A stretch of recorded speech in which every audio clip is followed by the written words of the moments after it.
opposition, Tazy Kim.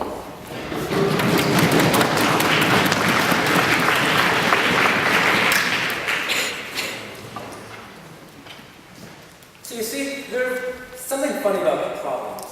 Because there's a lot of problems in the world, and there's also a lot of solutions. Except those solutions aren't necessarily the right solutions. For instance, violence. Violence is a big problem. We can cure violence right now by lobotomizing every single person in this room. Except that would be kind of harmful, right? The thing is, violence isn't a problem because it's violence. It's a problem because of its capacity to harm people. And lobotomies harm people. In the case of terrorism, ladies and gentlemen, it is not bad because it is terrorism. It is bad because of its capacity to harm people. But it's the same with torture. When the means contradict the ends, we should not use those means. And it's under this case line that we approach side opposition's case today. So, first of all, we want to start off with a little refutation of side opposition's points. They first brought up the point of the ticking time bomb. Now, I don't think Nicola really understands what the ticking time bomb is, because it's actually a philosophical kind of, question. That if you have a dirty bomb, say in Chicago, it's about to go off in a few minutes, and you have a terrorist right there, and you can extract information from them, then would you or would you not torture that terrorist? And that's the ticking time bomb scenario. Except that the Israeli courts, when they looked over the ticking time bomb scenario in their own plans of should we counter terrorists with torture, actually found that, you know what, in 1999, we shouldn't be doing this. Because first of all, what situation will ever constitute a ticking time bomb scenario? Especially since there's this little difference between the bomb's going to go off in 5 minutes, or the bomb's going to go off whenever, sometime in the distant future. It's this kind of mentality that led the French colonial regime in Algeria to consider every single Algerian insurgent a terrorist and non-state actor, leading to the torture of millions of Algerians, as well as the unfair treatment of these Algerians, in which they basically, because there were too many dead bodies flowing in the river, they had to weigh them down with concrete so they would sink. We don't think this is a position that the United States should take.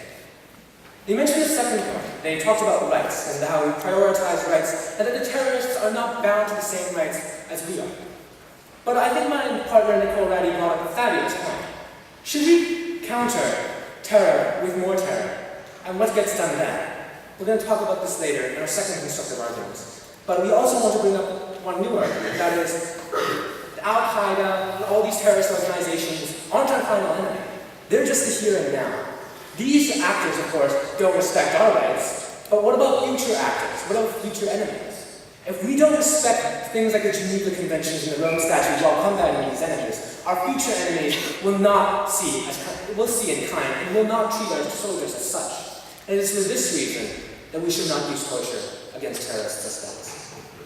Which brings us finally to opposition side of the case. We believe that torture is morally abhorrent for 3 reasons. First of all, it takes away human dignity and reduces people to mere chess pieces. Second, it strips you away of your identity, because identity is a key thing that is between the torture and the information. And third, it takes away all of your reasoning until all you can think of is action and reaction, the pain and a way out of that pain. But we also have 3 additional arguments in regards to this case, 2 of which I'll bring up, and one will be brought up by my fabulous partner, Nicole Ratty. So on to my first point. Okay, torture doesn't actually work. If we think about what torture actually is, it's basically action and reaction. There's usually a bunch of stuff in between when we make reasonable arguments, except that within the process of torture, we're trying to get away with this reasoning. We're trying to eliminate this reasoning. Because this reasoning is what says, oh, if I reveal this information, my family will be harmed. Or if I reveal this information, my cause will be harmed. Or I will be harmed. Or my country will be harmed. We need to eliminate this reasoning in the course of actual torture. But if you eliminate all reasoning and you can only basically create psychological impulse, then what answer is going to come out? In fact, I can think of no better examples than 2 in the Iraq War. Before the most recent Iraq War started, one moment please, we had 2 cases of torture. The first one proved that Saddam Hussein was linked to Al-Qaeda. The second one proved that there were weapons of mass destruction and chemical weapons in Iraq, both of which were used as justifications for the Iraq War. However, both were proven false, and both torture victims, after the process of torture, later recanted. However, Tatum, if there is ever a situation where torture has proven to find some form of evidence that could help our citizens, is it not right? Actually, it's not right, because as a policy, if we're supporting this as a whole, it is not right. Field generals in Iraq have, not at this time, field generals in Iraq have basically reported back saying, we found no reliable information ever through torture. And in fact, direct interrogation was reported as a much more effective means of getting information than torture, which I'll cover later in my second point. But concluding this one, first of all, torture is morally inculpable for the three reasons that we've already covered. But if it doesn't even work, then it's just plain ridiculous. Moving on to our second point. Ladies and gentlemen, torture and other social injustices are what make our enemies in the first place. Let's address what Side Proposition said for a minute about how it could work. But generally it doesn't. Because what it does is it basically alienates the person that's being interrogated. Because it makes them basically see in a good guy, bad guy mentality. Because usually in an interrogation, you're trying to convince these people that we're trying to save lives. We're trying to save the lives of our own citizens, therefore we need you to divulge this information for the greater good. Except that if you're torturing him while saying that, he's not going to be believed. He's going to say, oh, he's going to do the same thing to my friends, my family members, my countrymen. So he will not give up the information. This was proven with torture suspects in World War II, with Japanese prisoners of war, when they found out that, hey, torture actually doesn't work, and direct interrogation works more, because then you can appeal to whatever sense of honor or whatever sense of morality they have. Otherwise, torture simply doesn't work. And rather, it splits these people into good guy, bad guy mentalities in which the interrogator is the bad guy and the torturee is the good guy. And in that case, they will stand firm to their morals unless they're finally broken. Which moves us on to our second subpoint about torture actually breeds terrorism. If we look toward various regions throughout the globe where we're combating this war on terror right now, we can see that we're using something called a point or counterinsurgency strategy.